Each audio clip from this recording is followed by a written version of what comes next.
Al igual que mi colega español, agradezco mucho la recepción que aquí nos están dando en la Universidad Agraria. A mí me da muchísimo gusto regresar aquí. Ya son más de 20 años que no he visitado La Molina. En estos tiempos hemos visto importantes aportaciones de La Molina al conocimiento, importantes aportaciones de temas de investigación que en otras partes de América Latina y del mundo nos dan mucho optimismo sobre las extraordinarias aportaciones de la cultura, de la tecnología, de la sensibilidad de los científicos peruanos para poder construir otros modelos del mundo, otros modelos que no necesariamente se fincan en el uso intensivo de tecnologías que nos están destruyendo. Las aportaciones de conocimientos de los pueblos precolombinos han sido y siguen siendo muy importantes en nuestras investigaciones en México. Este foro, este conversatorio sobre recursos hídricos, el derecho del agua y el nuevo reto que nos enfrentamos de cambio climático, implica también que nosotros debemos cuestionar algunos de los términos y algunos de los modelos, algunos de los marcos de referencia que quizás erróneamente estamos usando y seguimos usando para el nuevo reto, el nuevo contexto en el cual nos enfrentamos. Voy a empezar con uno de estos marcos que yo considero quizás inadecuadamente tratado actualmente, porque ha sido muy importante en Perú y creo que es tiempo de cuestionarlo. Yo me refiero a la gestión integral del agua. Gestión integral de agua ha sido un concepto adoptado y vendido por ingenieros para insistir en un uso racional y eficiente del agua. Yo quisiera sugerir que la limitación de este concepto es que la gestión integral del agua requiere la sociedad, requiere una visión de un cuestionamiento del modelo de desarrollo, porque la gestión integral del agua requiere preguntar ¿para qué? ¿Para quién? ¿Dónde? El punto, la visión de los ingenieros y de los economistas, igualmente culpables, es que hay que extraer lo máximo del agua. A mí me parece que lo que hay que hacer es exigirle a la sociedad aprovechar al máximo las bondades del agua en la naturaleza, que no implica siempre extraerle al máximo, como lo ven los ingenieros o como lo vemos los economistas. Los consejos de Cuenca, una institución muy socorrida, muy elogiada, también es otro de los problemas en el modelo actual del manejo de los recursos hídricos. No voy a hacer generalizaciones, voy a referirme a la experiencia mexicana. Los consejos de Cuenca que han sido tan elogiados, y sobre todo en México, por supuesto, por los ingenieros que los han inventado, han sido una de las instituciones que más daño han hecho al manejo de cuencas en mi país.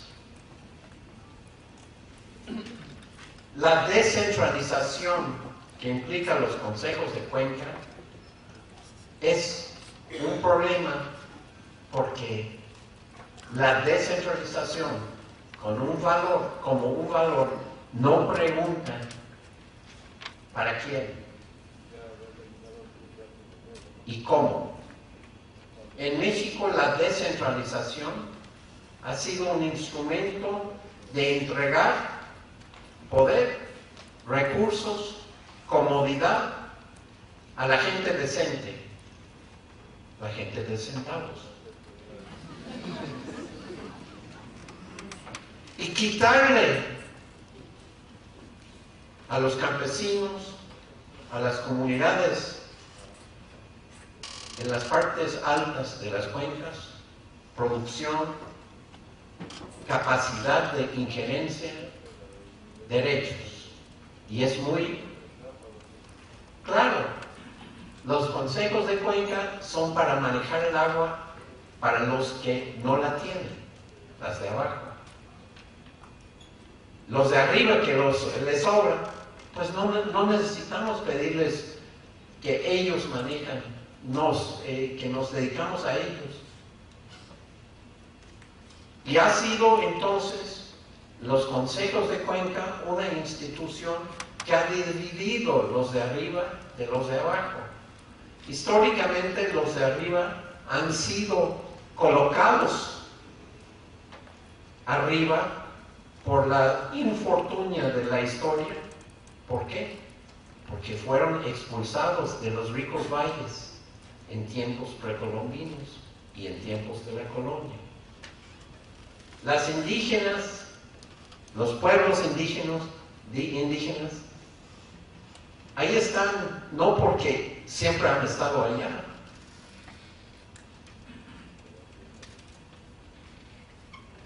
Fueron removidos en muchas partes. Asentaron, aprendieron a manejar, reaprendieron a manejar sus recursos cuando fueron expulsados de las zonas ricas de los señores coloniales, de la colonia y ahora de la poscolonia. La descentralización, que suena muy bonito como concepto, la descentralización ha sido un mecanismo de expropiación, de control de los recursos y expropiación de los recursos mismos, de los que carezcan de recursos. Frente a este proceso, hay una necesidad de un modelo alternativo de mecanismos que todos podremos estar de acuerdo, mecanismos de concertación, pero concertación que reconozcamos igualdad de derechos. La mayor parte de la concertación no está diseñada con este proceso. Y eso tiene que ver también con otro elemento que sufrimos en este momento. tecnología. Hay un supuesto que tecnología de hoy es mejor que tecnología de ayer. En nuestras universidades tecnológicas, en nuestras universidades agrarias en México, en nuestras universidades privadas, la tecnología de punta, la biotecnología, amenaza con el maíz mexicano. La biotecnología está implantando un modelo de producción algodonera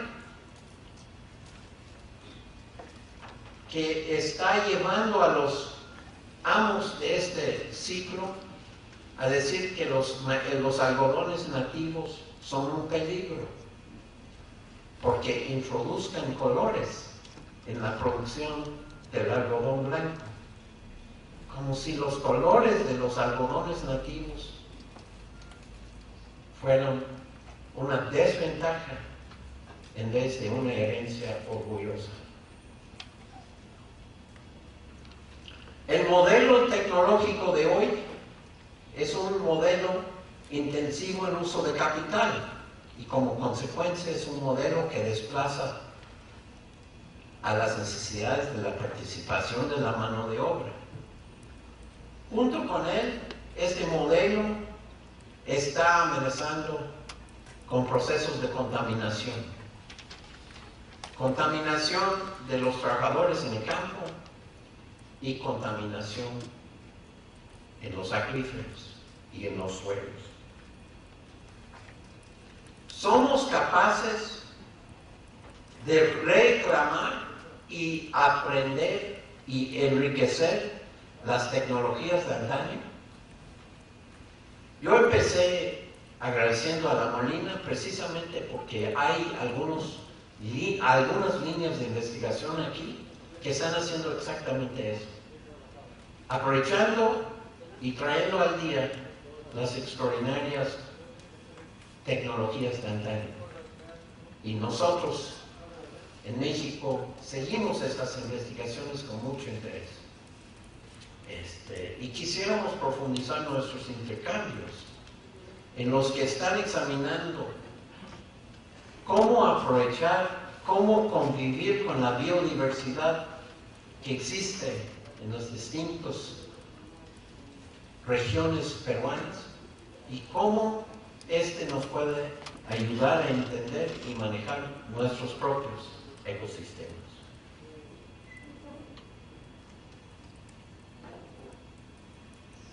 Uno de los tres conceptos fundamentales en este conversatorio, cambio climático, ofrece nuevos retos, porque el cambio climático está implicando para todos nosotros mayor estrés hídrico.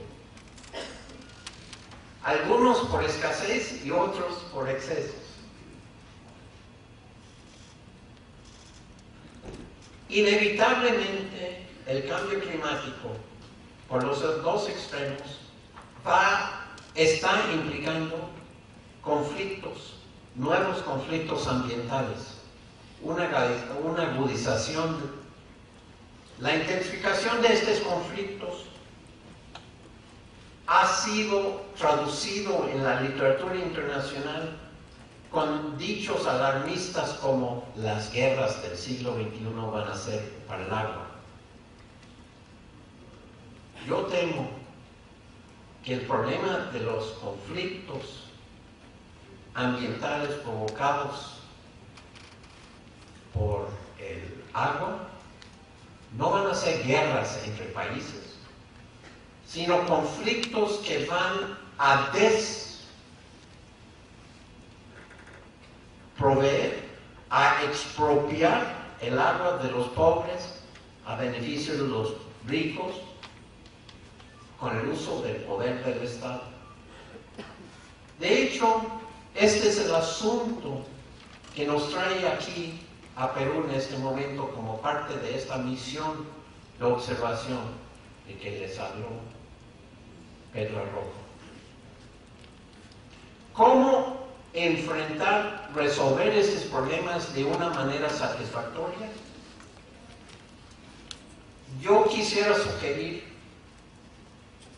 que el meollo de este asunto tendrá necesariamente que ser no una conciliación de intereses, porque los intereses sí son contrapuestos y el modelo dominante de desarrollo en todos nuestros países, en casi todos nuestros países, en América Latina en este momento, implica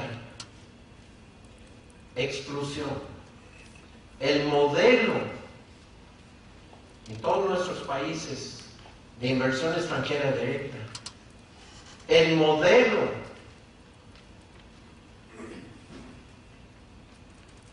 de manejo del sistema fiscal, de comercio internacional, es un modelo que está excluyendo la mayor parte de nuestros compatriotas de participar en beneficio de lo que llaman el modelo de desarrollo. Yo quisiera sugerir entonces que si vamos realmente a una conciliación de intereses, se necesita considerar el apoyo para modelos alternativos de desarrollo que no se integran al modelo dominante, pero que se permiten coexistir, que los grupos sociales locales, las comunidades con sus sistemas alternativos de producción y sus productos alternos, su afán de defender la autosuficiencia regional, su afán de diversificar su sistema productivo frente a la presión del mercado, de la concentración y la especialización, es un modelo alternativo, no para el gran capital, sino para las comunidades que están excluidos del modelo nacional de desarrollo. En un país como Perú, estoy seguro que las lecciones de los esfuerzos que estamos tratando en México de construir economías locales al margen de la economía mundial, no ausente de él, pero al margen, pueden ofrecer oportunidades, producciones y aportaciones al buen vivir que el modelo dominante de desarrollo no puede ni soñar. Es de reconocer la economía de la exclusión como el modelo dominante, como un modelo que no puede modificarse para resolver los problemas, no puede realmente atender a los reclamos populares de los pueblos excluidos. Lo que sugiere entonces este análisis es que hay que dejar a las comunidades atender a sus propios modelos. A lo mejor no solamente dejarlos, que una parte de la sociedad y una parte de nuestras universidades atienden y apoyan a las comunidades en su afán de buscar un modelo alternativo de desarrollo, no para los grandes capitales y las familias que viven en Miraflores o San Isidro, pero sí para la mayoría de los peruanos que no llegan allá, nunca llegarán allá, para los peruanos y los mexicanos que están en este momento sufriendo por la falta de un acceso adecuado al agua, por los modelos dominantes. No pretendemos que la Comisión Nacional del Agua y las juntas locales de agua en México pueden atender sus necesidades, porque no tienen los modelos adecuados. Sus modelos tecnológicos son modelos equivocados para atender estas comunidades. Las comunidades tienen extraordinarias capacidades y conocimientos, y un grupo de investigadores en muchas de nuestras universidades tenemos algo que aportar, ayudarles, acompañarles en su búsqueda, en su satisfacción, en su avance hacia un modelo alternativo. El modelo que en los países andinos se está llamando el modelo del buen vivir. Un modelo traducido mal del quichua. No voy a pretender usar las palabras del quichua, que sé cómo deletrear, pero no cómo pronunciar. En este momento, entonces, para terminar mi presentación, yo quisiera sugerir, sí, efectivamente, como ha sugerido el primer ponente, sí estamos sufriendo de intereses contrapuestos. Pero a diferencia de lo que él sugirió, yo quisiera sugerir que no son reconciliables. No hay una mesa de concertación donde se va a llegar al medio feliz entre estos grupos sociales. Hay que sugerir, más bien, que hay una necesidad de desarrollar de una manera cortés, de una manera respetuosa, tecnologías, estrategias para reconocer que estos intereses contrapuestos implican modelos alternativos de desarrollo que por el momento tendrán que vivir lado a lado. Y como sociedad lo que tenemos la necesidad de hacer entonces es reequilibrar las fuerzas universitarias, las fuerzas sociales, para fortalecer, para acompañar a las comunidades que están dispuestos a construir, enriquecer y ampliar estos modelos alternativos. No hay que engañarnos que hay un modelo único del desarrollo. No hay que fingir que el modelo actual de desarrollo vendido por el capital internacional puede atender y satisfacer los anhelos, las aspiraciones de todos los pueblos. Hay que reconocer la extraordinaria riqueza de los pueblos mexicanos, los andinos, que sí tienen de qué presumir. Hoy, con base en una muy orgullosa historia que remonta miles de años. Muchas gracias.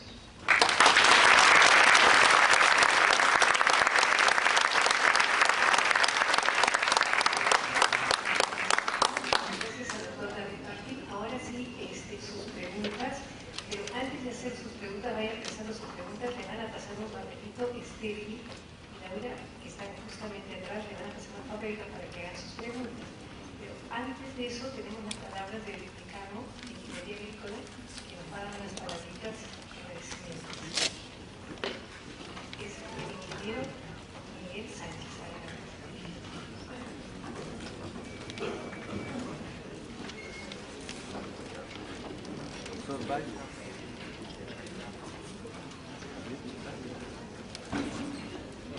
Señores conferencistas, señores asistentes a este conversatorio Cambio Climático, Refugio Críticos del Derecho del Agua. A nombre de la Universidad Agraria, la Facultad de Ingeniería Agrícola, quiero primeramente felicitar a Miguel, a la GIZ por esa alianza en organizar este evento, realmente, quiero agradecer también la asistencia, ya que este es un conversatorio muy interesante para todos. Y bueno, a nombre de la facultad y de la universidad, agradecer realmente a todas las personas que han hecho posible este evento, a la doctora Ana, a la doctora Teresa, a la doctora Carmen Felipe también. Muchas gracias.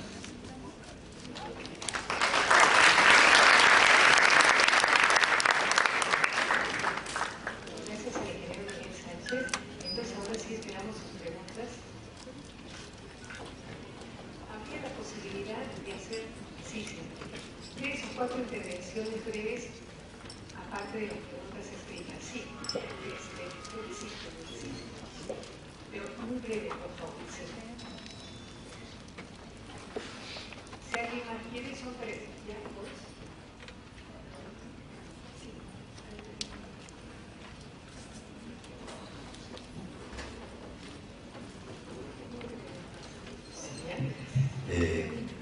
Gracias por la invitación y realmente es muy importante. Quiero manifestarles así de forma tranquila mi presencia.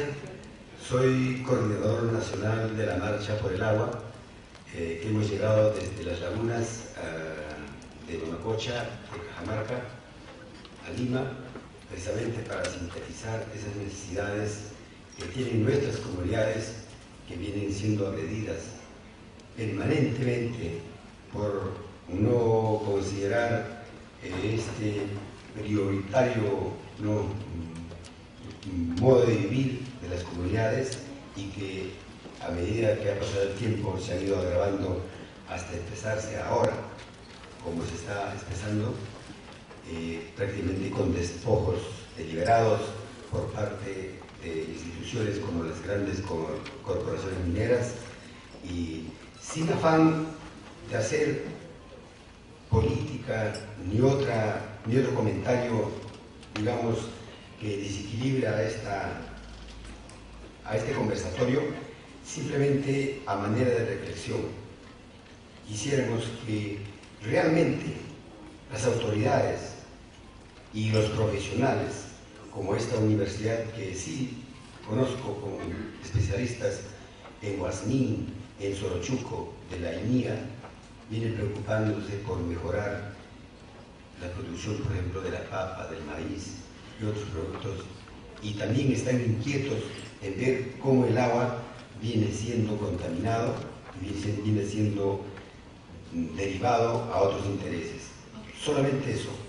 Esos conversatorios deben llevarse adelante en todos los niveles, y llamo pues a que sobre este esfuerzo que hacen las comunidades para decir basta ya de despojos y de atentados contra la madre naturaleza, se haga extensivo a todos ustedes. Quizás algunos no saben lo que estamos haciendo.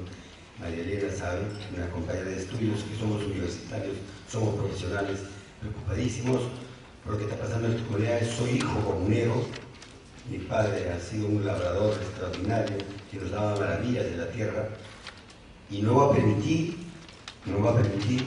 que se siga actuando de esa manera mientras existan estos esfuerzos mancomunados de los profesionales que somos nosotros, y de jóvenes y de ciudadanos.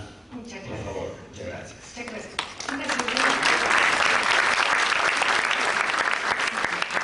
¿Alguien más quiere darle un asiento para los demás?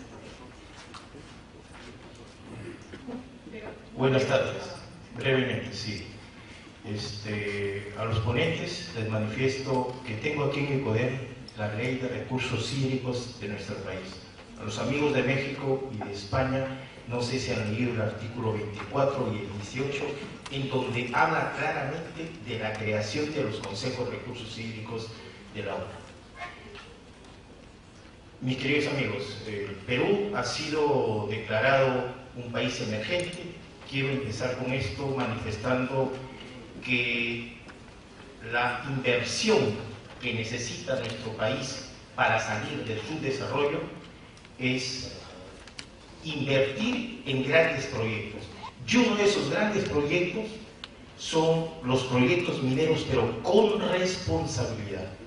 Quiero manifestarles que en la Autoridad Nacional del Agua tuve la oportunidad de ser el coordinador del Consejo de Recursos Hídricos de la cuenca Chancay-Lambayeque, una cuenca birregional que por su contextura de formación era totalmente problemática. Amigos, en la Ley de Recursos Hídricos manifiesta bien claro que estos consejos están formados por un representante del gobierno regional, colegios profesionales, ONG, gobiernos locales, la sociedad civil en general. Lo que ha pasado con esto de Conga y esta marcha del agua y quiero terminar con ello, ¿qué ha faltado? Y digo, porque el capítulo de Ingeniería Agrícola del Colegio Profesional del Perú, el PCI, las mismas facultades de Ingeniería Agrícola han tenido en su oportunidad que informar técnicamente lo pro y lo contra de la minería. Yo personalmente manifiesto que 4.700 millones de dólares que cuesta invertir en Conga, nuestro país, que el actual gobierno habla de inclusión social, tengan la plena seguridad que eso va a ser totalmente favorable. Y reitero una vez más, discrepo con los amigos de España, donde manifiesta que el trasvase de las aguas en su país no han sido nada favorables. Yo le manifiesto acá que en nuestro país hay un gran proyecto llamado Olmos, que ha sido necesario el trasvase de las aguas del río Huancabamba para tratar de irrigar en una primera etapa algo de 35.000 hectáreas. Por otro lado, sí, Europa está cambiando todos los sabemos, para mal creo. El Perú, hay la crisis ahorita en Europa, en nuestro país no nos ha chocado esa crisis y creemos que con inversión, pero inversión adecuada, responsable, podemos salir nosotros adelante. Muchas gracias.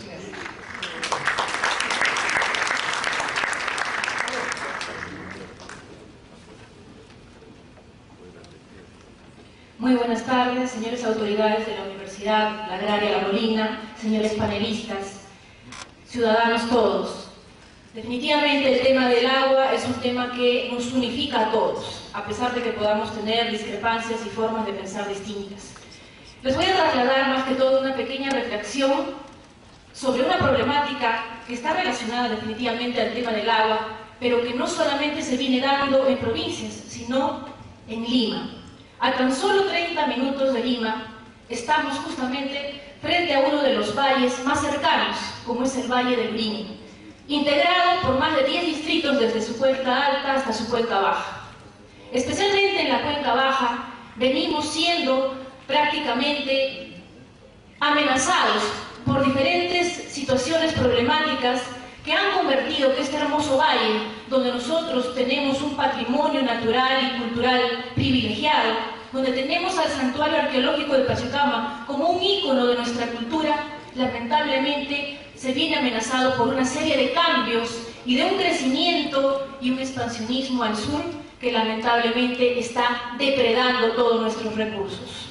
El tema del agua no es un tema que viene aislado, al contrario, una de las tantas problemáticas es la falta de equidad y desigualdad de este recurso a nivel de nuestras comunidades. Muchas de nuestras comunidades carecen de servicios básicos de agua potable y desagüe. Muchos otros nos abastecemos simplemente con pozos artesanales y tenemos también presencia de pozos tubulares que vienen desabasteciendo a los pozos artesanales. No obstante con eso, tenemos vertimiento de canales y de aguas residuales en canales de regadío, producto muchas de ellas no solamente de la actividad casera, sino del incremento de industrias e inmobiliarias que se han posicionado en tierras agrícolas. Si bien es cierto, la minería en la actualidad viene desarrollando actividades extractivas que de repente no están compatibilizando con realmente el equilibrio ecológico, pero también en nuestro valle, en el Valle del Lurín, que nosotros muchas veces transitamos o nos hemos acercado para actividades turísticas y recreativas, viene siendo agredido y amenazado permanentemente por este tipo de situaciones. Muchas gracias. Simplemente disculpen para agradecer a toda esta organización por permitir este tipo de conversatorio y proponer una mesa de diálogo entre todos los actores que estamos comprometidos con la defensa y la preservación del Valle del Lurín. Muchas gracias.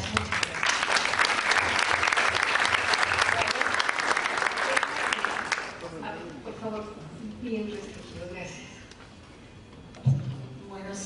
Buenas, mi nombre es Marilena Foronda, yo vengo de Ancash, de la ciudad de Chimbote, y solamente quiero ser muy precisa, además de felicitar y agradecer quienes han tenido esta excelente iniciativa de poner por delante un tema tan vital como el tema del agua. En discrepar fraternalmente, me gustaría, como el señor que subió aquí, poder conversar con él en otro momento, pero decir que cuando escuchamos en nombre del desarrollo vale todo, es que estamos asistiendo al mundo al revés. Los invito a que reflexionemos cómo se están dando las cosas. Ancash es la región más rica, de acuerdo a los datos del Ministerio de Economía y Finanzas, en términos de los ingresos que ha generado la actividad minera. Y eso no se refleja en la calidad de vida de las personas. Entonces, ¿qué es lo que está sucediendo con este tipo de inversiones? ¿A dónde llegan y a quién? Y nuevamente retomo el tema de las prioridades y el tema de los límites, porque hasta donde yo entiendo, el respeto al derecho ajeno, decía un expresidente mexicano, es la paz. Y el límite de desarrollo tendría que tomar en cuenta el límite de desarrollo de los otros y el respeto que las otras comunidades tienen. Ratifico que la marcha del agua es la marcha por la dignidad, es la marcha por la inclusión, es la marcha por la participación ciudadana. Y ahí tenemos que ponernos de acuerdo para poder evaluar otro tipo de modelos y también el cambio de paradigmas. Me parece excelente este conversatorio porque nos apertura un debate también paradigmático para quienes creemos que solo una disciplina tiene las decisiones. El tema del agua no es un tema exclusivo de ingenieros, ni de economistas, ni solo de sociólogos y antropólogos. Requiere una visión multidisciplinaria, interdisciplinaria, con participación, pero con nuevas reglas de juego. Y finalmente, requerimos políticas de Estado que sean coherentes entre lo que se dice y hace para prevenir, porque Conca es la punta del iceberg de un conjunto de conflictos ambientales según la Defensoría del Pueblo. Y no es casual que justamente desde las regiones se haga visible que Lima no es el Perú, sino que Lima es mucho más, el Perú es mucho más diverso y requiere por lo tanto soluciones integrales e inteligentes. Okay, muchas gracias.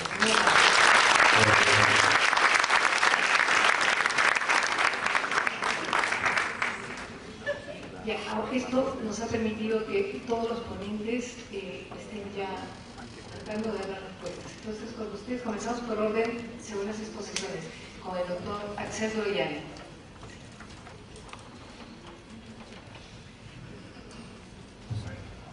Creo que perdí algunas inquietudes, ojalá que pudiera responderlas. La verdad es que el tema de las cabeceras de cuenca es un tema evidentemente de gran complejidad para solucionarlo.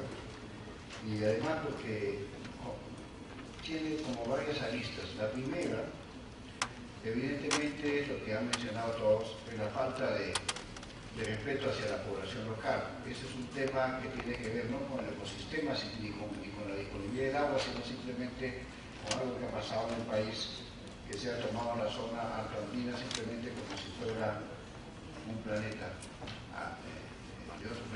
Vemos el tema de Majes, por ejemplo, cuando a mí me tocó hablar de Majes, y el canal que trae agua desde Majes, en esa época del año 80 lo habían blindado para que no sacaran agua, no robaran agua, entre comillas, en la zona del Valle del Colca. Es decir, una visión costeña, ¿no?, de sacar agua y traerla, una visión completamente a espaldas de la localidad. Ese es un tema. Segundo tema es el tema del agua. El tema del agua, evidentemente, en nuestras curvas isométricas, curvas de precipitación, hay mayor precipitación a mayor altura. Para una cuenca no tiene una sola cabecera, son varios afluentes que llegan de diferentes cabeceras.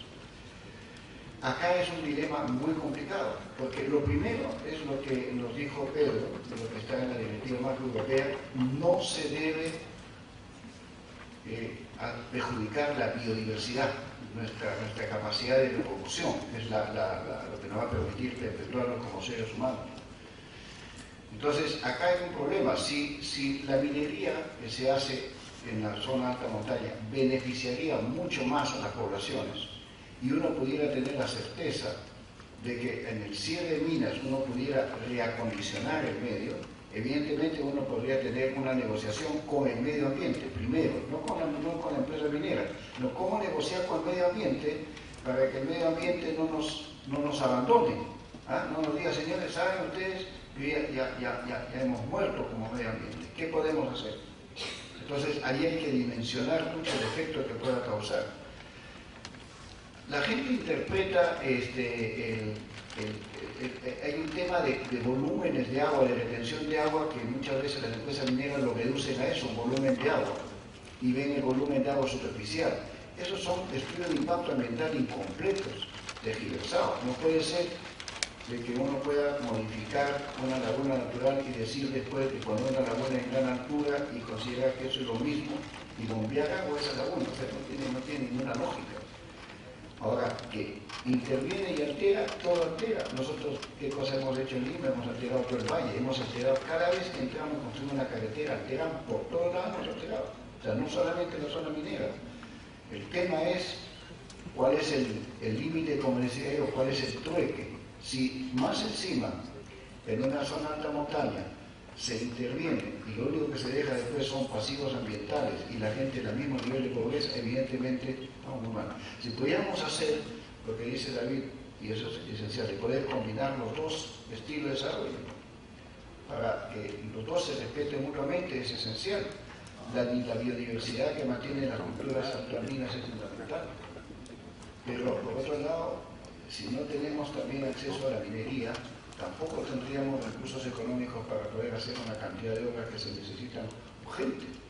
Entonces, yo creo que el tema de los consejos de cuenca, para explicarlo así, debe ser que dentro del Consejo de Recursos Hídricos de las cuencas se tiene que ver caso por caso, y ahí tiene que haber un respeto mutuo. Por eso se habla de un tercio de la sociedad civil, un tercio del Estado, un tercio del usuario del agua.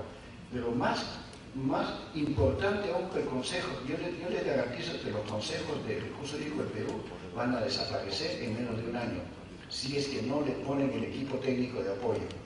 Es una cosa que la ley de agua lamentablemente es incompleta, porque sin equipo técnico de apoyo en los consejos de agua no hay forma. Yo le preguntaba a los miembros de la Cueva Nacional, ¿ustedes saben lo que es la CEPAL? Me dice, sí, la Comisión Económica para América Latina, que está ubicada en Chile. Mentira, le digo, eso no es la Comisión Económica para América Latina. Me quedan mirando y dice, ¿por qué? Esa es la Secretaría Ejecutiva de la Comisión. La comisión se reúne cada 2 años, ni siquiera saben para qué se reúnen. Se los digo, yo he estado 22 años ahí. Los delegados se sientan, los ministros, oye, ¿qué vamos a ver aquí? Igualitos son los consejos de recursos hídricos, ¿sí? Que no tiene el equipo que vaya y presenta opciones de solución. Y me preguntan, ¿de dónde se van a financiar?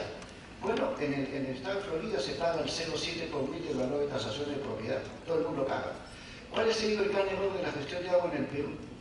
De que se ha hecho básicamente gestión de agua agrícola, que son los más pobres dentro del sistema. Los que deben aportar más son las mineras, son las hidroeléctricas, son las poblaciones, al Consejo de Recursos Hídricos. Mientras sigan pensando que la gestión del agua lo hacen los agricultores, están en el lado de los pobres, donde hay más dinero es hidroeléctrica. Y eso es lo que hay. Podríamos hablar bastante, pero quiero decirles lo siguiente. Si mientras el Perú considere que la zona altoandina es como el patio de atrás, porque está gobernado desde la costa, vamos mal. La historia del Perú no se va a hacer solamente en la costa. La historia del Perú tiene que integrar el resto. No se puede pensar solamente como una zona que provee agua, que provee alimentos, que provee cosas, y todo es para la costa. Y eso ha sido un error que hemos visto desde hace siglos, no de ahora.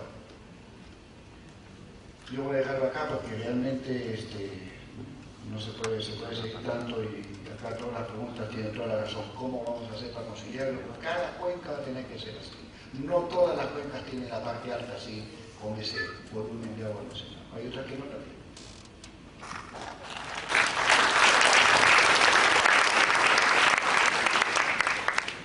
Tiene un montón de preguntas, entonces voy a intentar ir por bloques los que Ramón me ha dado tiempo a leerlas. Bueno, hay un paquete de ellas que está vinculada a un tema específico de Conca, ¿no? Bueno, obviamente debo decirles que tengo la obligación, ustedes seguro comprenden, de restringir el ámbito de mi manifestación pública en la medida en que estoy desarrollando una misión de observación, no de mediación propiamente, pero sí de observación, de todas las partes deben de sentirse observadas con imparcialidad, no con a priori, ¿no? Entonces estoy haciendo ese esfuerzo. No obstante, alguna pregunta que decía cuáles son las observaciones que tenga hasta el momento a la evaluación de impacto ambiental. Bueno, sí es verdad, en la misión de observación una parte es de carácter técnico. Está el doctor Morán, está el doctor Luis Javier Lambán, está el doctor Barkin, estoy yo, y el profesor Javier Martínez Gil. Entonces estamos trabajando. De manera que dentro de 2 semanas yo espero tener los documentos de análisis de LEIA de los distintos expertos y dentro de 3 semanas me comprometo a que esa parte del informe sea pública, ¿no? Obviamente. No obstante, sí que he recibido ya uno de los informes del doctor Lambán del Instituto Minero de España, investigador oficial del Instituto, en el que no dice si habrá o no impacto, sino simplemente constata una cosa que, por otro lado, curiosamente, me he informado luego, me he enterado que el propio gobierno reconoce, y es que apenas se podría decir que hay estudio hidrogeológico dentro del actual documento. El propio gobierno decía que se emplazaba hasta creo que en marzo de 2013 para tener los datos hidrogeológicos. Bueno, lo que no sé muy bien cómo se puede aprobar entonces el documento, pero obviamente lo que dice el doctor Lambán es que en efecto él no encuentra los datos clave que permitan hacer un balance hidrológico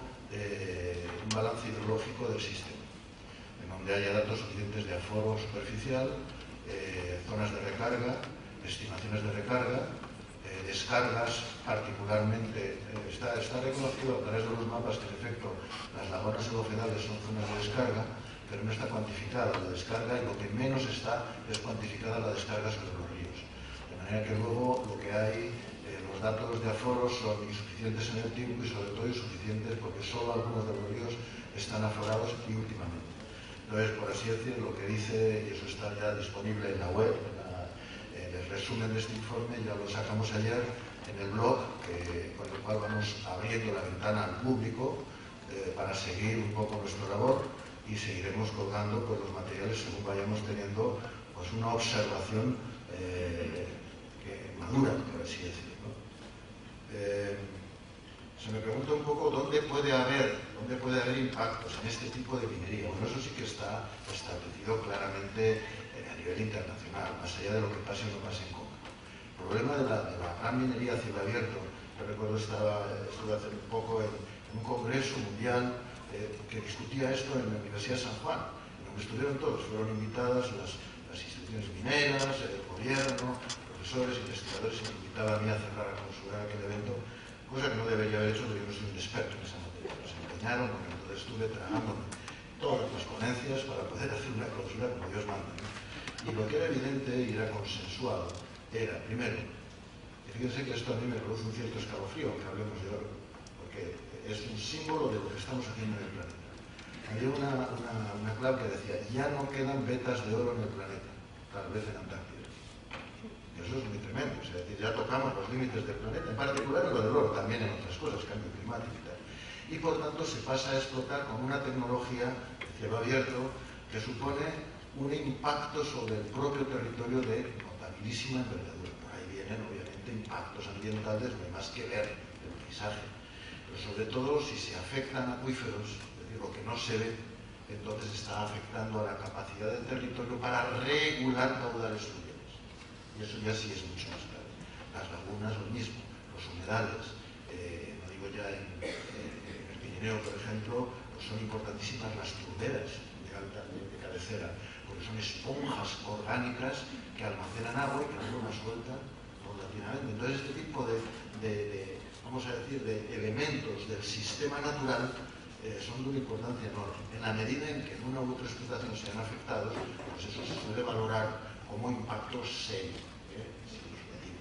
Y luego hay todo un gran debate en torno a la toxicidad. Es evidente que este tipo de minería pues, se hace con cianuro, otras con mercurio, pero elementos muy tóxicos y que quedan, luego todos los elementos residuales de metales pesados, aguas ácidas, quedan almacenados en enormes balsas o embalses que quedan para siempre, jamás. Por mucho que los impermeabilicemos, lo que se dice en las cuestiones técnicas, nada es eterno.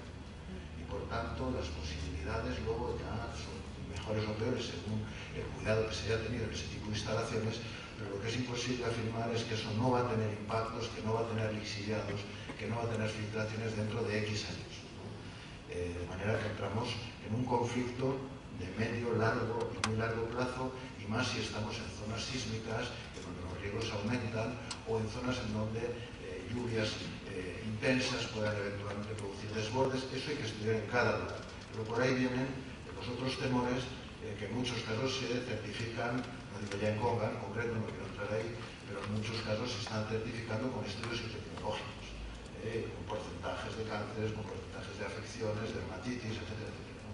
Entonces, en muchos sitios se está llevando a cuestionar el tema, que es lo que lleva a que el último debate de la Unión Europea en el Parlamento Europeo, que lo referenciaremos mañana en el blog, me lo han mandado justamente los parlamentarios europeos que están siguiendo la marcha de la un grupo de parlamentarios europeos me pidió venir también en nombre de ellos, y me mandaban el documento que fue aprobado por la mayoría muy abultada, ahora no recuerdo eso, pero muy abultada, en el que se argumentaba cuidadosamente la cuestión, las consideraciones por las cuales al final el Parlamento Europeo propone, insta a la Comisión Europea, al Gobierno Europeo, por así decir, a que ilegalice en el ámbito de la Unión Europea, por supuesto no fuera del ámbito de la Unión Europea, la aplicación, el uso de tecnologías de cielo abierto con cianuro y mercurio. De manera que hay 4 países que ya lo han hecho por su propio riesgo, y hay un proceso abierto en la Unión Europea instado por el Parlamento Europeo en donde se articulan las razones. Alguien más, y ya voy muy rápido, sobre qué se sugiere respecto a temas de participación ciudadana. Es muy difícil. Yo creo que en Europa estamos aprendiendo de ustedes o de Brasil o de otros países que van por delante en la idea de la democracia participativa. En Europa no nos hemos distinguido por ser verdaderamente participativos, y sin embargo ahora se nos insta a la participación proactiva. Hay experiencias buenas en la última planificación, como la de Cataluña. La mayoría son experiencias bastante frustrantes, porque la gente, como dice la persona que escribe esto, a veces no está motivada para participar, y es muy difícil motivar a la gente cuando algo no está motivado. Yo digo una cuestión o una intuición, pero es una pura intuición. Una clave para hacer exitosa y motivante la participación es empezar por activar dinámicas muy participativas, bien diseñadas y bien ejecutadas en torno a los conflictos. Pues cuando son conflictos significa que la gente ahí sí está interesada en participar. Entonces, hagamos de la resolución no violenta de conflictos nuestra escenografía de ejemplar de cómo avanzar en este tipo de participación. Y luego se habla más en general, porque si no, no da tiempo a acabar, sobre contaminaciones en general, eutrofización, etcétera. ¿Qué se está haciendo? ¿Cómo se puede estar? ¿Cuánto cuesta eso? Pues miren, depende. En muchos casos, los ecosistemas acuáticos, en general, también los marinos, se regeneran con una velocidad y con una vitalidad descomunal. Basta dejar de incordiarlos. Cuando quieren decir no hacer nada, una fuente de contaminación, retiro la fuente, y lo que era un desierto hidrológico, en cuestión de 3-4 años se regenera la vida. O sea, eso pasa en los humedales, pasa en muchos sitios. No siempre, hay cosas que son irreversibles, pero en la mayoría de los casos basta. Otra cosa es cuando hay impactos permanentes. ¿Qué sé yo? Pues una escombrera con contaminación y lixiviación por 200 años. Claro, pues hay que remover la escombrera, hay que remover el depósito que esté lixiviando, etcétera, etcétera. Y ya pues cuesta más o menos caro, depende de lo que estemos hablando.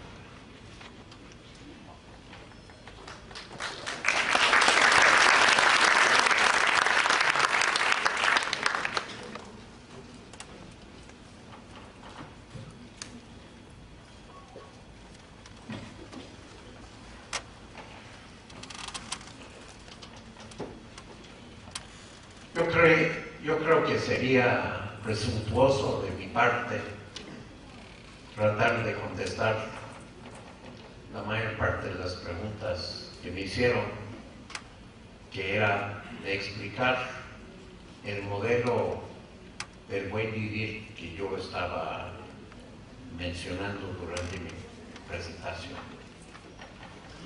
Presuntuoso porque en los 3 países andinos, yo sé que hay más en la unidad andina, En Perú, Bolivia y Ecuador hay amplios grupos de académicos que están examinando la herencia y el significado del buen vivir. En cada país hay una interpretación propia de lo que implica, y en ese sentido yo quisiera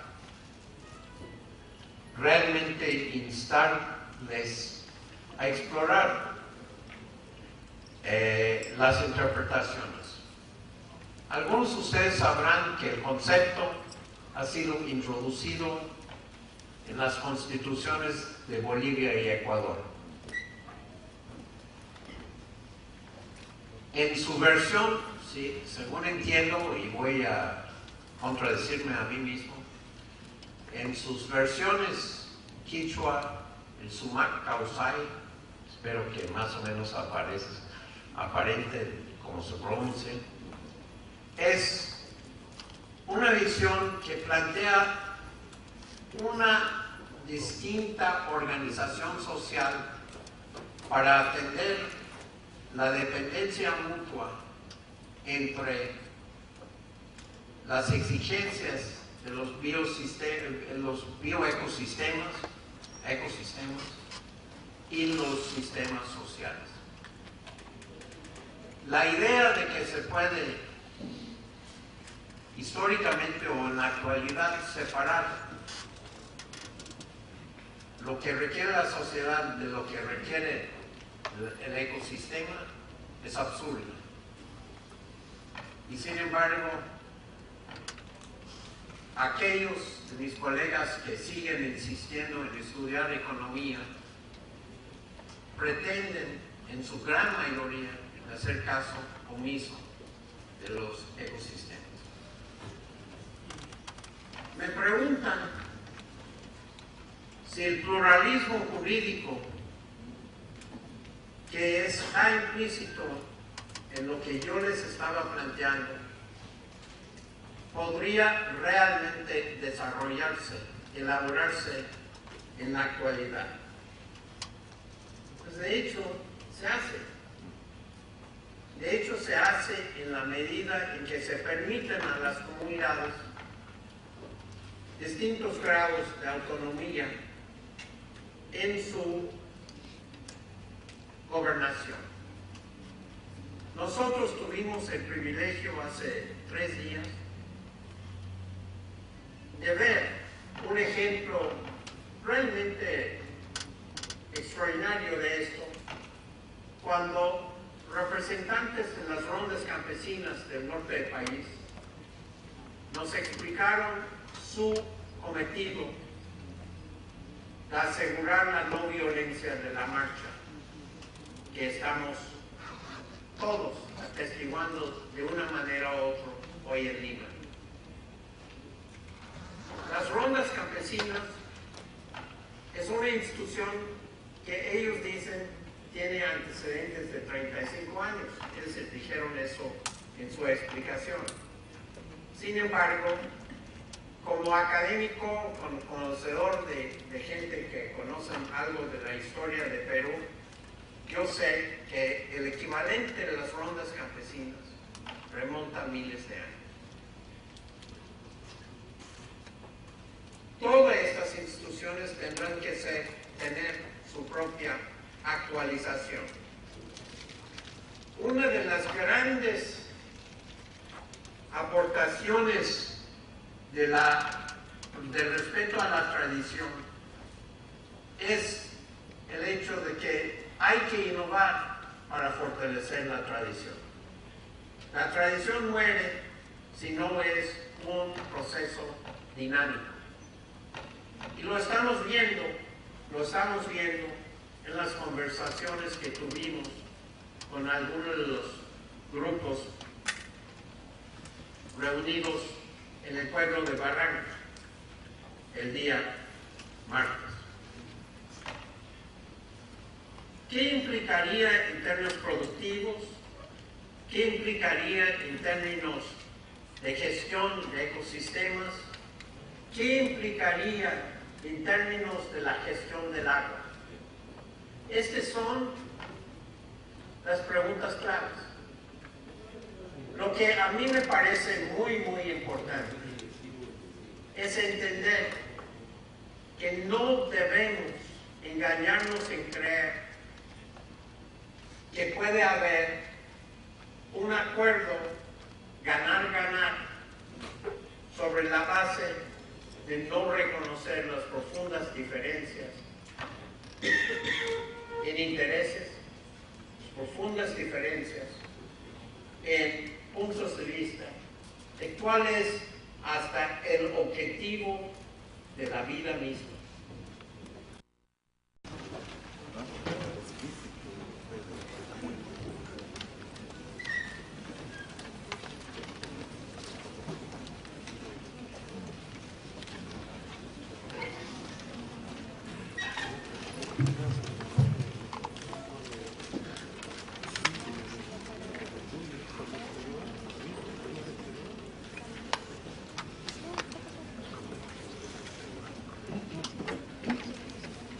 Al igual que mi colega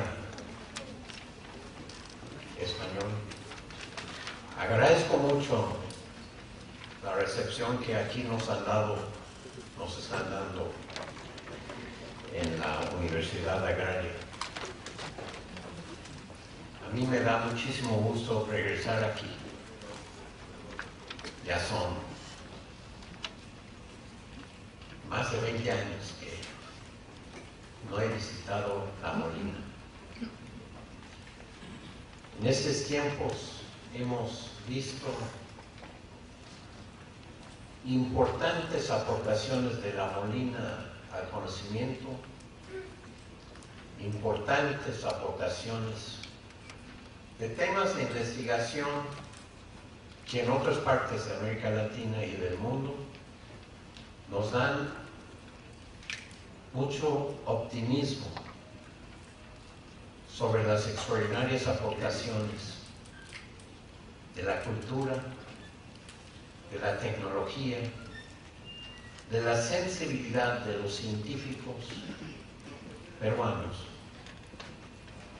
para poder construir otros modelos del mundo, otros modelos que no necesariamente se fincan en el uso intensivo de tecnologías que nos están destruyendo.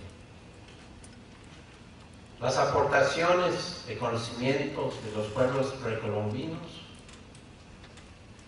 han sido y siguen siendo muy, muy importantes en nuestras investigaciones en México. A los campesinos, a las comunidades en las partes altas de las cuencas, producción, capacidad de injerencia, derechos. Y es muy claro, los consejos de cuenca son para manejar el agua para los que no la tienen, las de abajo. Los de arriba que les sobra, pues no necesitamos pedirles que ellos manejan, que nos dedicamos a ellos. Y ha sido entonces los consejos de cuenca una institución que ha dividido los de arriba de los de abajo. Históricamente los de arriba han sido colocados arriba por la infortunia de la historia. ¿Por qué? Porque fueron expulsados de los ricos valles en tiempos precolombinos y en tiempos de la colonia. Las indígenas, los pueblos indígenas, ahí están, no porque siempre han estado allá.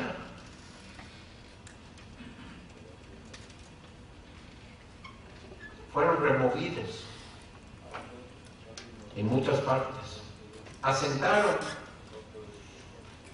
aprendieron a manejar, reaprendieron a manejar sus recursos cuando fueron expulsados de las zonas ricas de los señores coloniales, de la colonia y ahora de la poscolonia. La descentralización, que suena muy bonito como concepto, la descentralización ha sido un mecanismo de expropiación, de control de los recursos y expropiación de los recursos mismos, de los que carezcan de recursos.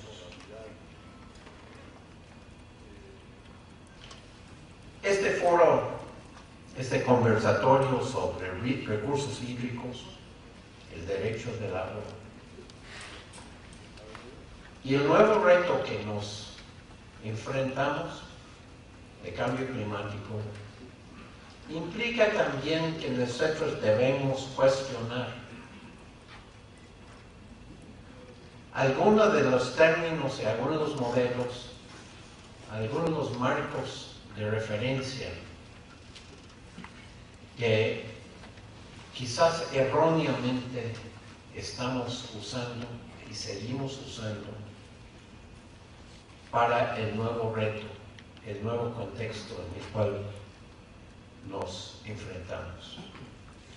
Voy a empezar con uno de estos marcos que yo considero quizás inadecuadamente tratado actualmente, porque ha sido muy importante en Perú y creo que es tiempo de cuestionarlo. Yo me refiero a la gestión integral del agua. Gestión integral de agua ha sido un concepto adoptado y vendido por ingenieros para insistir en un uso racional y eficiente del agua. Yo quisiera sugerir que la limitación de este concepto es que la gestión integral del agua requiere la sociedad, requiere una visión de un cuestionamiento del modelo de desarrollo, porque la gestión integral del agua requiere preguntar ¿para qué? ¿Para quién? ¿Dónde? El punto, la visión de los ingenieros y de los economistas, igualmente culpables, frente a este proceso hay una necesidad de un modelo alternativo de mecanismos que todos podremos estar de acuerdo, mecanismos de concertación, pero concertación que reconozcamos igualdad de derechos. La mayor parte de la concertación no está diseñada con este proceso.